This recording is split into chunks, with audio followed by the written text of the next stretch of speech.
Dentro de las funciones del riñón podemos rescatar funciones del tipo endocrino como síntesis de eritropoyetina, la cual estimula la producción de glóbulos rojos.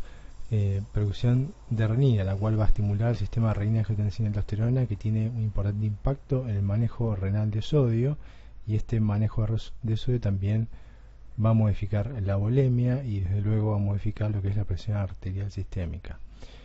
También sintetiza prostaglandinas, activa la vitamina D. La vitamina D es una importante vitamina que interviene en el metabolismo fosfocálcico, y también sintetiza una proteína que es cloto, que es una proteína anti-envejecimiento. El riñón también se va a encargar de controlar la osmolalidad plasmática y la concentración de electrolitos mediante el manejo del agua. Si el balance del agua se va a encargar de diluir esta osmolalidad plasmática. También vamos a ver que el riñón se va a encargar de regular el estado ácido-base, ¿sí? Y esto lo va a hacer mediante la secreción de protones, reabsorción de bicarbonato y formación de bicarbonato de novo. Va a excretar también productos de desecho. Va a cumplir importantes funciones desde el punto de vista metabólico, produciendo el 30% de la glucosa circulante, ¿sí? Todas estas funciones que acabamos de ver, para que puedan cumplirlas, el riñón tiene que poder realizar 4 procesos básicos, ¿sí? El primer proceso que tiene que poder realizar es el de filtración. Esto es el movimiento del plasma del espacio intravascular hacia el espacio de Bowman, ¿sí? Ese fluido tubular, una vez que ya ingresa al túbulo, va a poder ser reabsorbido. Entonces va a moverse del espacio de luz intratubular hacia intersticio y espacio intravascular. Lo otro que puede ocurrirle es que algunas sustancias se secreten, ¿sí? Entonces esas sustancias van a moverse en intersticio, y ahí van a secretarse a través del epitelio hacia la luz tubular, para posteriormente ser excretados a través de la orina, ¿sí? Mediante el sistema excretor. Para que el riñón cumpla sus funciones es sumamente importante que el 20% de la sangre que es inyectada por el corazón vaya al riñón, ¿sí?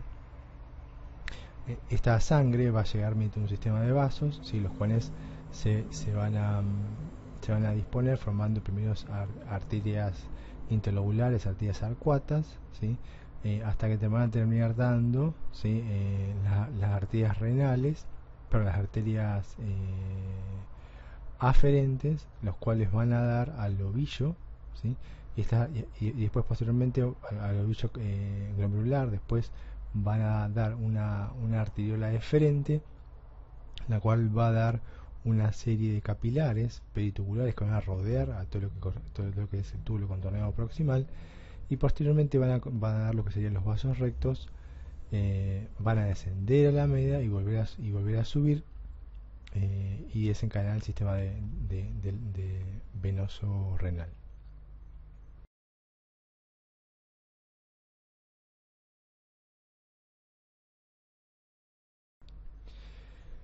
Entonces vimos que el primer mecanismo que el riñón producía era el de filtración, ¿sí? Para que la filtración se produzca, va a haber fuerzas que van a impulsar, ¿sí? Ese movimiento del plasma que se tiene que ultrafiltrar hacia el espacio de Bowman. La ecuación de Starling de alguna manera resume las principales fuerzas que intervienen en ese movimiento. Entonces, por un lado vamos a tener fuerzas relacionadas con la barrera de filtración y con el soluto a filtrar, las cuales van a modificar el área y la permeabilidad. Todo esto va a estar resumido en un coeficiente, que es el coeficiente de ultrafiltración, o KF. Después vamos a tener los factores hemodinámicos, de los cuales vamos a tener un delta de presiones hidrostáticas y un delta de presiones oncóticas. Las presiones hidrostáticas van a ser aquellas fuerzas que tienden a salir desde el espacio intravascular hacia la cápsula de Bowman, hacia el espacio urinario de Bowman, ¿sí?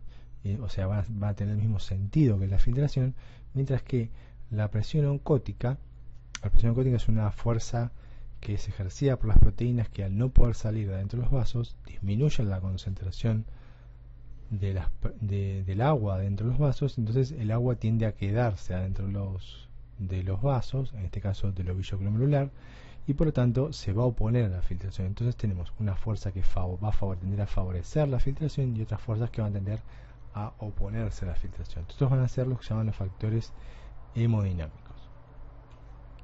Pero bueno, todo este proceso se produce en lo que sería la unidad filtrante. La unidad filtrante está formada por el glomérulo tiene una arteriola aferente que da un ovillo glomerular, el cual está compuesto por un penacho de capilares sostenidos por mesangio, por células mesangiales, ¿sí? Y por fuera de estos capilares van a estar rodeados por los podocitos, ¿sí? Que es una célula epitelial especializada que va a formar unas uniones particulares. Entonces, vamos a tener que el endotelio, la membrana basal y los pies de los podocitos van a constituir lo que sería la unidad, la barrera de filtración, ¿sí? Después, una otra característica importante es que ustedes se fijan, la membrana basal no recubre completamente al endotelio, sino que hace un repliegue. Si va de capilar glomerular hacia otro capilar glomerular, lo rodea casi completamente hasta que da otro repliegue hacia el siguiente capilar glomerular, ¿sí? Entonces, esta parte del endotelio va a estar expuesta directamente a las células mesangiales, ¿sí? Entonces, la célula mesangial va a estar directamente en contacto con el capilar glomerular, va a cumplir importantes funciones como célula presentadora de antígenos, y que va a responder ante una respuesta inflamatoria, por ejemplo. Bueno, entonces yo les había nombrado que la barrera de filtración entonces estaba formada por tres capas: un endotelio, una membrana basal y los pies de los podocitos, ¿sí? Bueno, este endotelio es fenestrado, tiene estas fenestraciones, ¿sí? que tienen un tamaño de unos 70-100 Armstrong, las cuales van a ser un primer tamiz para macromoléculas. A su vez, ese endotelio fenestrado va a estar recubierto por proteínas de carga negativa, que van a ser las pogalixinas. Estas fenestraciones van a ser inducidas por un factor, que es el factor de crecimiento del endotelio vascular, ¿sí? Que es el VEGF, y que es sintetizado por los podocitos. Entonces, este factor es sintetizado por el podocito y va en sentido opuesto al filtrado y llega hasta el endotelio. Bueno, entonces, el siguiente segmento, ¿sí?, de la barrera de filtración es la membrana basal. ¿Sí? La membrana basal está compuesto por diferentes sustancias también de carga negativa, como la adenina, proteoglucano, colágeno tipo 4, la cual lo importante es que, bueno, va a tener estructura trilaminar y va no va a tener soluciones de continuidad, sino que cuando la membrana basal esté indemne, eso va a evitar que las células pasen, ¿no? Cuando la membrana basal se daña, por ejemplo, eso da lugar a pasaje por ejemplo, de glóbulos rojos. Bien. Bueno, y la última capa de la barrera de filtración es la parte epitelial o de los pies de los podocitos. Esta va a formar un verdadero diafragma de filtración que se va a encontrar entre pie y pie de los podocitos. A su vez, los pies de los podocitos tienen uno puede diferenciar tres zonas bien marcadas. Va a tener una zona apical, ¿sí?, una zona del diafragma de filtración, que es esta que está acá, y una zona basal, ¿sí?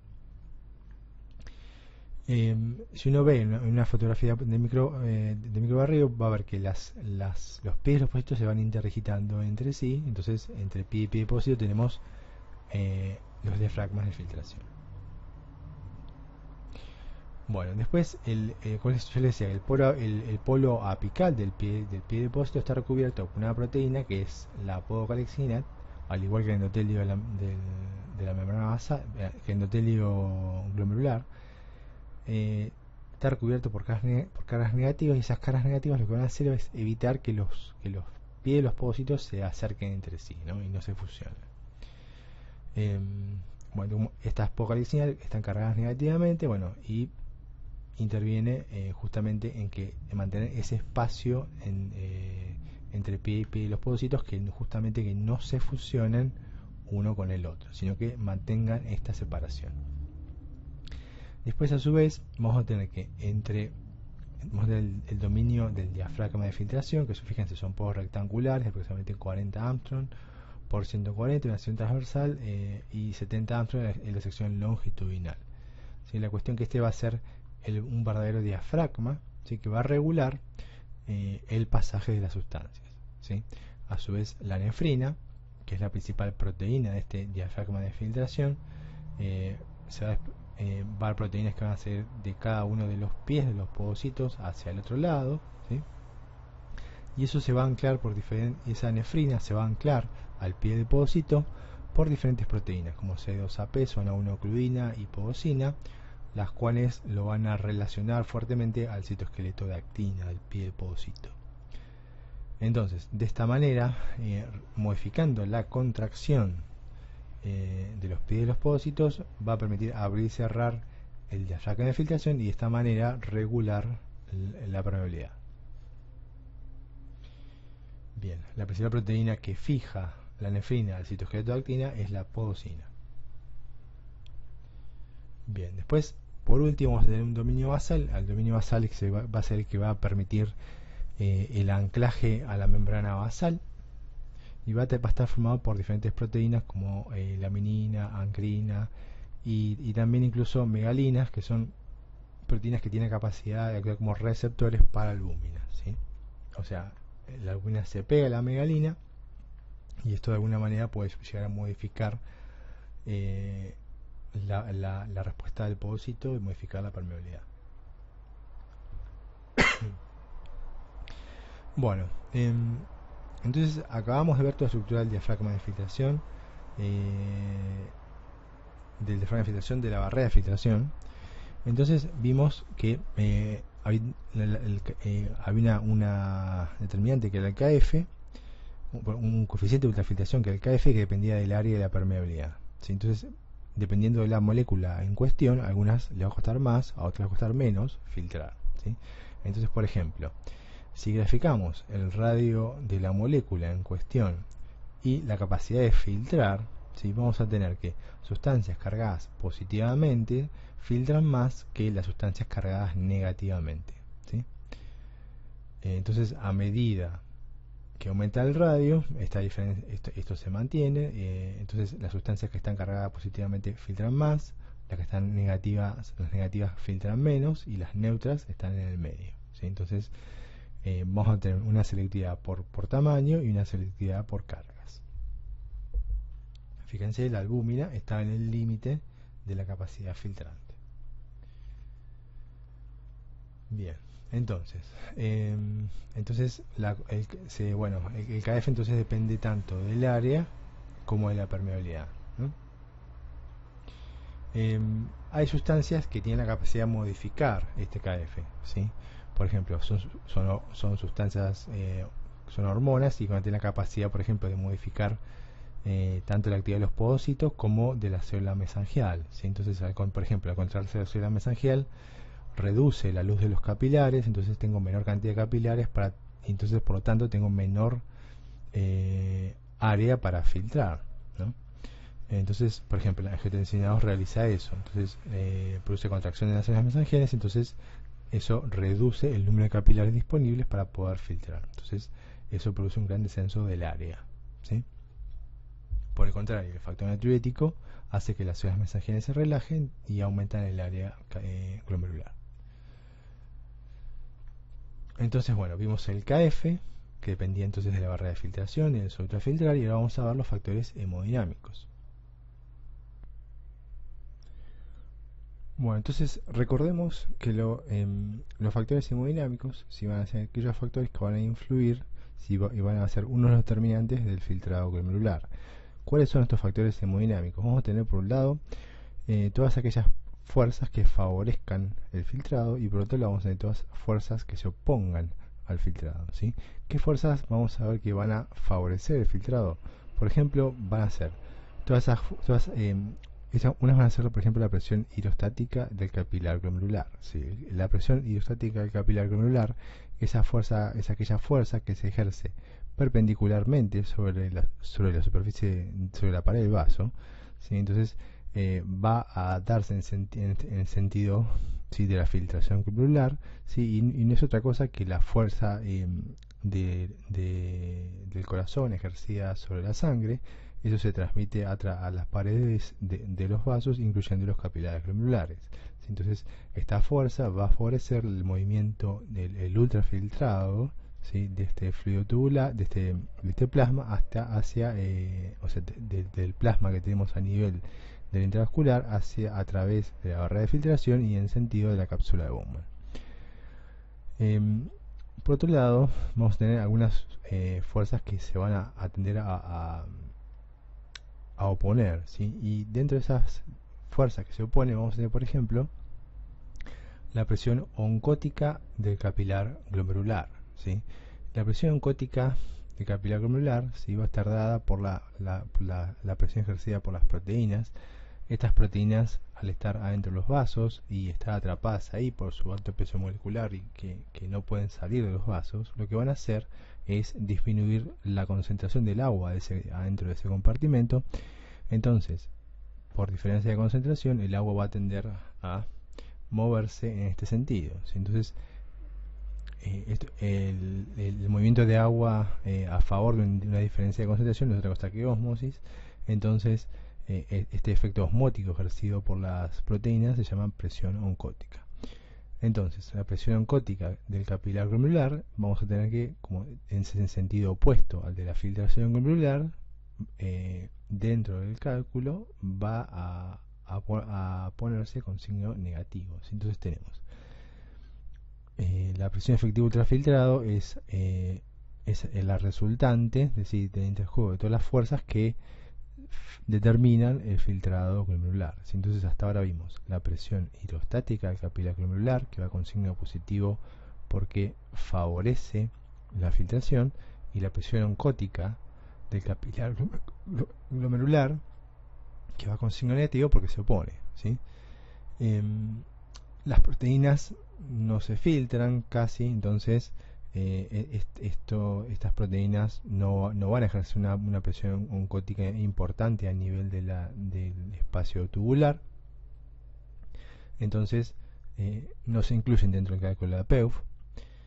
Y por otro lado, el fluido que se ultrafiltra, ¿sí?, sí va a ejercer una presión lateral sobre las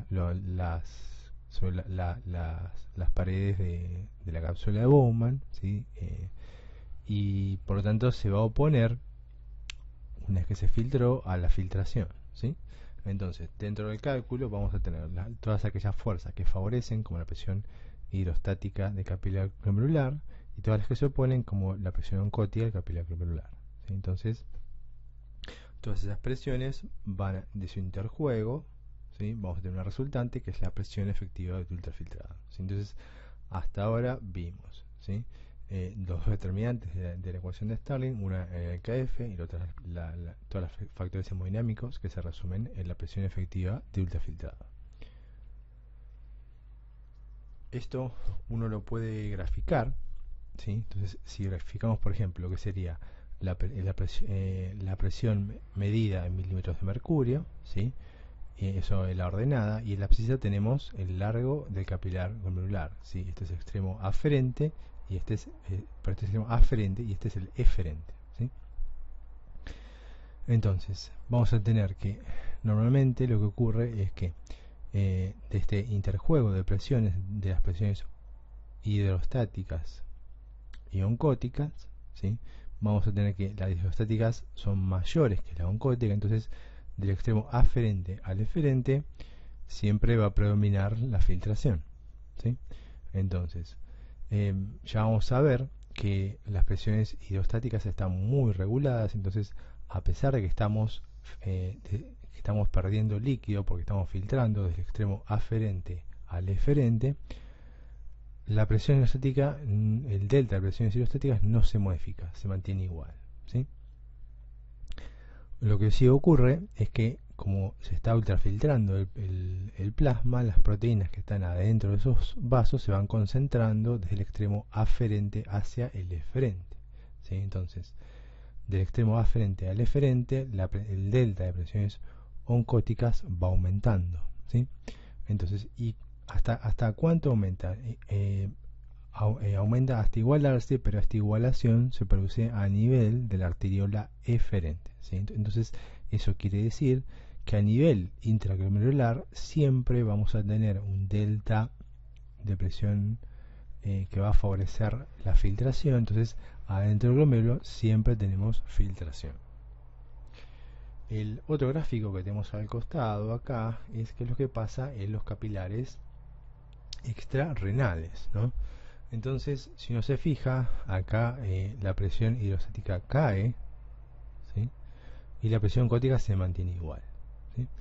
El hecho de que la presión hidrostática cae depende de que a nivel de los capilares extrarrenales no tenemos resistencia eferente, ¿sí? Y esa resistencia eferente justamente es una de las que interviene en que esta presión hidrostática no caiga, ¿sí? Entonces recordemos que antes de un punto de alta presión, ¿sí?, la presión hidrostática tiende a aumentar. Entonces eso va a hacer que el aumento de la resistencia eferente aumente la presión hidrostática. Entonces, a nivel glomerular, como tenemos ese aumento de la resistencia eferente que me favorece la filtración, esa ultrafiltración de líquido me concentra las proteínas y la presión oncótica aumenta. Entonces, cosa que no ocurre a nivel sistémico, donde no tenemos resistencia eferente, entonces no se filtra tanto líquido y no aumenta tanto la presión hidrostática, por lo cual al no ser tan alto el volumen de filtración, las proteínas no se concentran.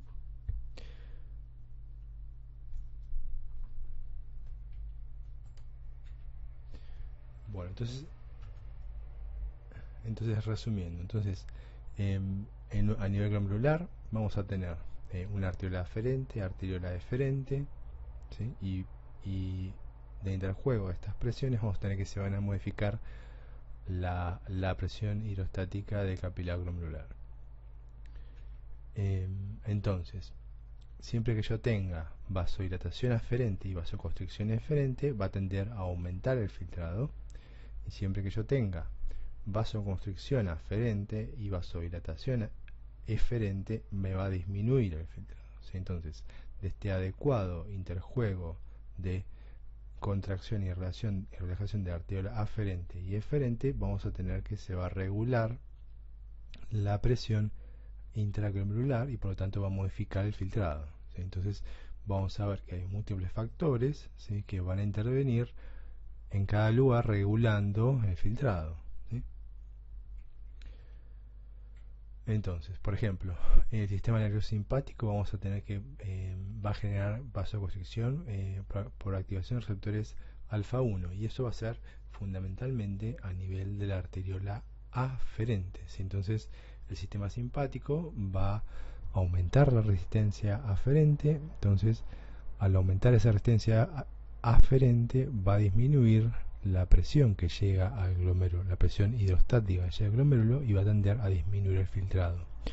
No solo va a tender a disminuir la presión, sino que lo otro que va a tender a disminuir es el flujo de sangre que llega. Entonces disminuyen dos determinantes de la filtración. Uno, por un lado, la presión efectiva ultrafiltrado disminuye porque disminuye la presión hidrostática, y por otro lado, lo que disminuye es el flujo de sangre que llega al riñón. A nivel de la arteriola deferente, por ejemplo, si aumenta angiotensina 2, la angiotensina 2, recordemos que tiene mayor cantidad de receptores en este lugar a nivel deferente. Entonces lo que va a hacer fundamentalmente es aumentar la resistencia a esta altura, ¿sí? Entonces un aumento en la resistencia eferente va a producir, como es un punto a nivel intraglomerular, un aumento de la presión, ¿sí?, de la presión efectiva de ultrafiltrado por el aumento de la presión hidrostática a nivel de capilar glomerular, ¿sí? Recordemos que siempre que yo tengo un punto de resistencia, antes de ese punto de alta resistencia, la presión hidrostática va a aumentar. A diferencia de lo que pasaba con la resistencia aferente, si recuerden que siempre un punto de alta resistencia, después de un punto de resistencia la presión bajaba, antes de un punto de resistencia en cambio la presión aumenta, ¿sí? Entonces, cuando yo tengo aumento de resistencia eferente, la presión va a aumentar, y eso va a tender a hacer que el filtrado aumente, ¿sí? Por el contrario, ¿sí? El aumento de la resistencia de frente lo que va así a disminuir es la cantidad de volúmenes que pasan por acá. Entonces, lo otro que va a producir el aumento de resistencia de frente es una disminución del flujo que llega al riñón, ¿sí? Entonces, es un factor que va a tender a disminuir el filtrado. Entonces, va a haber contrapuesto el aumento de la presión hidrostática, que me aumenta la PEUF, y la disminución del flujo sanguíneo renal, que tiende a disminuir el filtrado. Entonces, bueno, dependiendo de la acción fundamentalmente a nivel del coeficiente ultrafiltrado, vamos a ver que va a aumentar o disminuir el filtrado. Si es que el KDF aumenta, como generalmente ocurre cuando aumenta el angiotensina 2, por contracción de las células mesangiales, eso tiende a disminuir el área y el filtrado tiende a disminuir.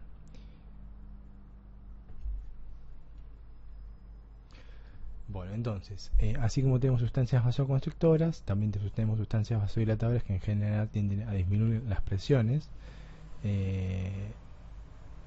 disminuir fundamentalmente las resistencias y aumentar el flujo que llega al riñón, ¿sí?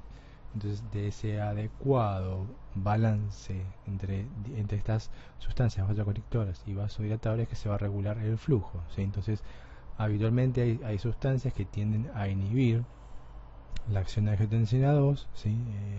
Y por lo tanto aumenta el flujo renal, y situaciones de estrés y hemorragias pueden romper este balance. Entonces, de este adecuado interjuego vamos a tener que se va a establecer un balance a nivel, entre disminución del filtrado y flujo plasmático y el aumento de este.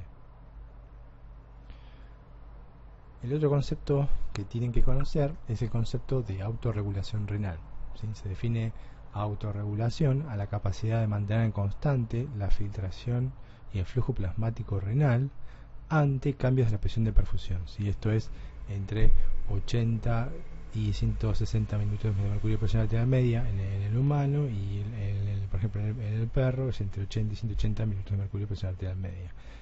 Entonces, ¿esto qué quiere decir? Que mientras el riñón esté perfundido dentro de estas presiones, se va a mantener constante.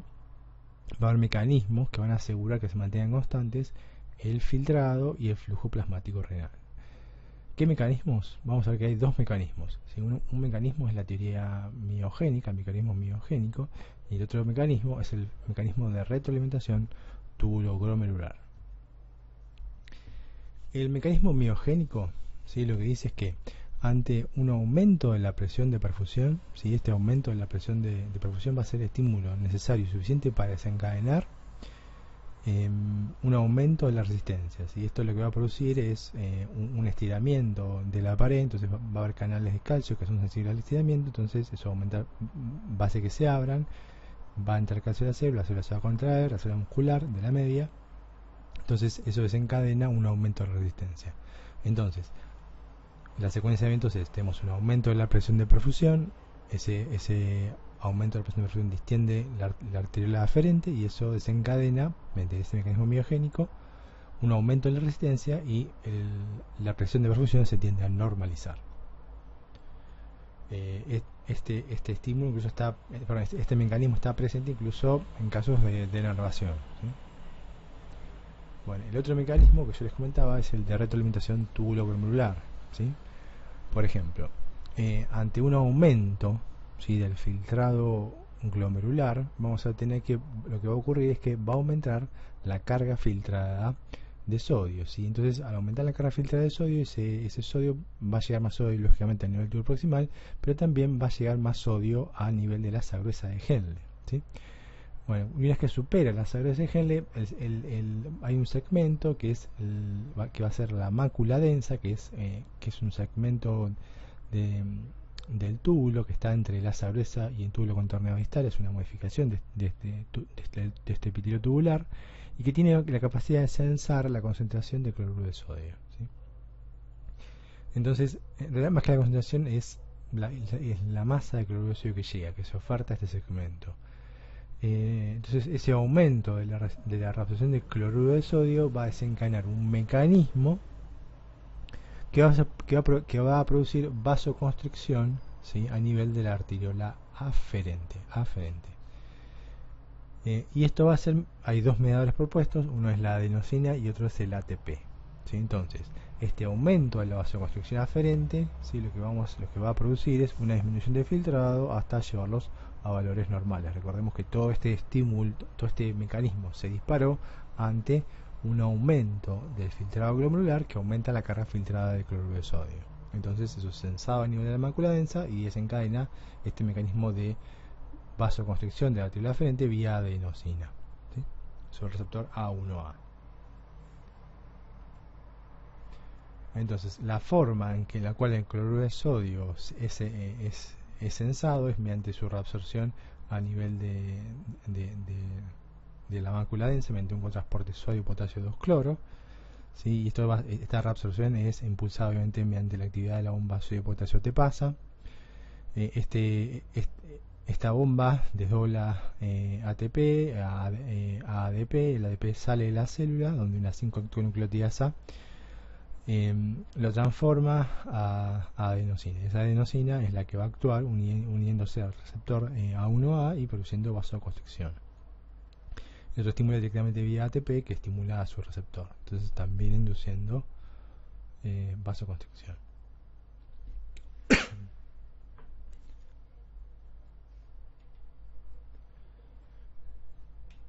Bueno, entonces hasta ahora vimos, resumiendo, vimos los determinantes del filtrado glomerular, entre los cuales estaban, recordemos, la PEUF, la presión efectiva ultrafiltrado, el KF y el flujo plasmático renal. ¿Sí? Después tenemos un control externo, ¿sí? Que va a depender, ¿sí? Del sistema nervioso simpático y un montón de mediadores hormonales. ¿Sí? Y por otro lado tenemos un control interno que va a ser la autorregulación, la cual puede llevarse a cabo a nivel de la arteria frente mediante dos mecanismos. Uno la teoría miogénica y otro el feedback túbulo-glomerular. O sea, mediante todas estas formas es que se regula el filtrado glomerular.